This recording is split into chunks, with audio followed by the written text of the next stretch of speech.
Thank you, Mr. Chairman. Mr. Zuckerberg, welcome. Thank you for being here. Mr. Zuckerberg, does Facebook consider itself a neutral public forum? Senator, we consider ourselves to be a platform for all ideas.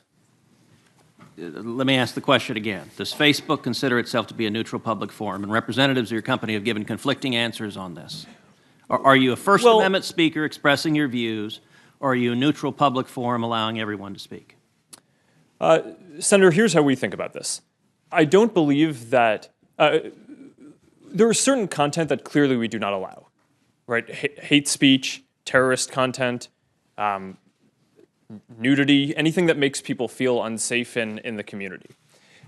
From that perspective, that's why we generally try to refer to what we do as a platform for all ideas. Let me try, just because the time is constrained.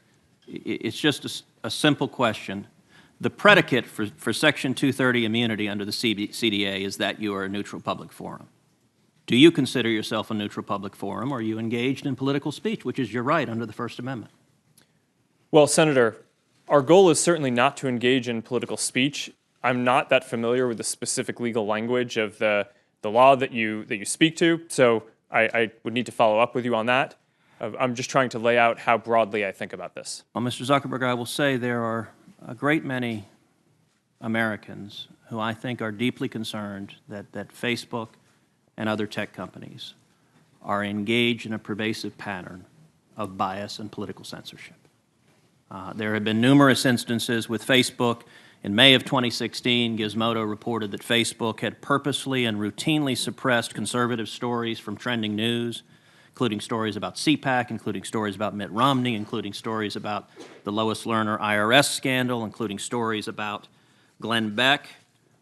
In addition to that, Facebook has initially shut down the Chick-fil-A Appreciation Day page, has blocked a post of a Fox News reporter, has blocked over 24 Catholic pages, and most recently blocked Trump supporters Diamond and Silk's page with 1.2 million Facebook followers after determining their content and brand were, quote, unsafe to the community.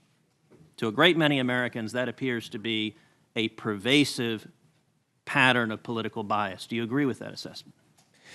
Senator, let me say a few things about this. First, I understand where that concern is coming from because Facebook and the tech industry are located in Silicon Valley, which is an extremely left-leaning place. And this is actually a concern that I have and that I try to root out at the company, is making sure that we don't have any bias in the work that we do. And I think it is a fair concern that that people would at least wonder about. Let me ask this question. Are you aware of any ad or page that has been taken down from Planned Parenthood? Senator, I'm not, but let me just... How about MoveOn.org? Sorry? How about MoveOn.org? I'm not specifically aware of those. How about any Democratic candidate for office? I'm not specifically aware. I mean, I'm not sure. In your testimony, you say that you have 15,000 to 20,000 people working on security and content review. Do you know the political orientation of those 15,000 to 20,000 people engaged in content review? No, Senator. We do not generally ask people about their political orientation when they're joining the company. So as CEO, have you ever made hiring or firing decisions based on political positions or what candidates they supported? No. Why was Palmer Luckey fired? That is a specific personnel matter that seems like it would be inappropriate to speak to here. You just made a specific representation that you didn't make decisions based on political views. Well, is that accurate? I can commit that it was not because of a political view.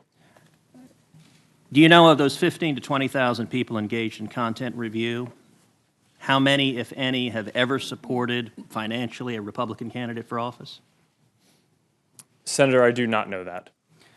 Your testimony says it is not enough that we just connect people. We have to make sure those connections are positive. It says we have to make sure people aren't using their voice to hurt people or spread misinformation. We have a responsibility not just to build tools, to make sure those tools are used for good. Mr. Zuckerberg, do you feel it's your responsibility to assess users whether they are good and positive connections or ones that those 15,000 to 20,000 people deem unacceptable or deplorable?